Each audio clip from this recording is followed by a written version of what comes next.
ছেলেমেয়েদের দৃঢ়তা ও সহনশীলতা শেখাবেন বাবা, তাই তো নিলেন অভিনব এক উদ্যোগ।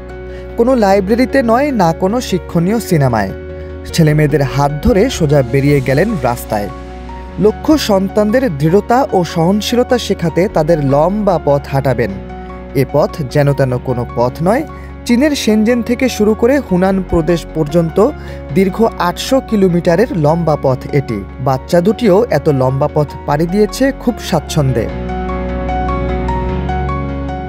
১০ বছরের মেয়ে ও ৮ বছরের ছেলেকে সাথে নিয়ে হেঁটেই এই বিশাল পথ পাড়ি দিয়েছেন শেনজেন প্রদেশের ওই বাসিন্দা। পথে প্রয়োজনীয় সবকিছুই সাথে করে নিয়ে নেওয়া হয়েছিল ট্রাভেল ব্যাগের মধ্যে ভরে। এই বিশাল পথ পাড়ি দিতে বাপ মেয়ে ছেলের মোট সময় লেগেছে ৩১ দিন। সম্প্রতি এক প্রতিবেদনে এ তথ্য জানিয়েছে সাউথ চায়না মর্নিং পোস্ট।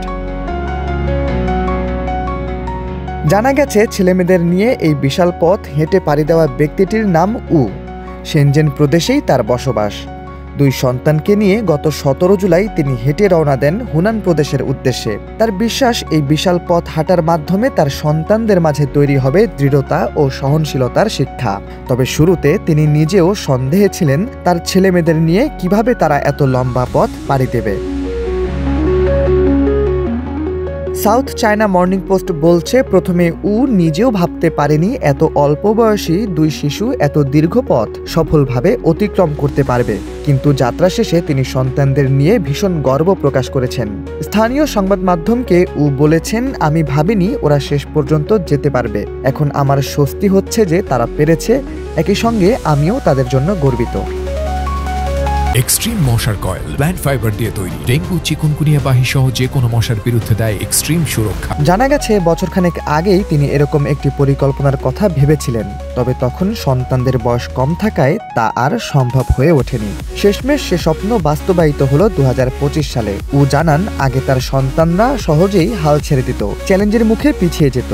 তিনি চেয়েছিলেন তারা যেন যা শুরু করবে তা দৃঢ়ভাবে শেষ করতে পারে।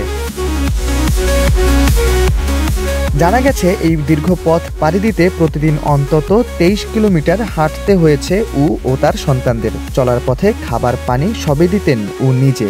যাত্রাপথে বাচ্চারা ক্লান্ত হয়ে পড়লে উ নানা কথায় সাহস জুগিয়েছেন। তিনি বলেন, যখন আমি খেয়াল করতাম তারা ক্লান্ত হয়ে পড়েছে, আমি তাদের বলতাম ওরা তাদের বাবার চেয়েও বেশি শক্তিশালী।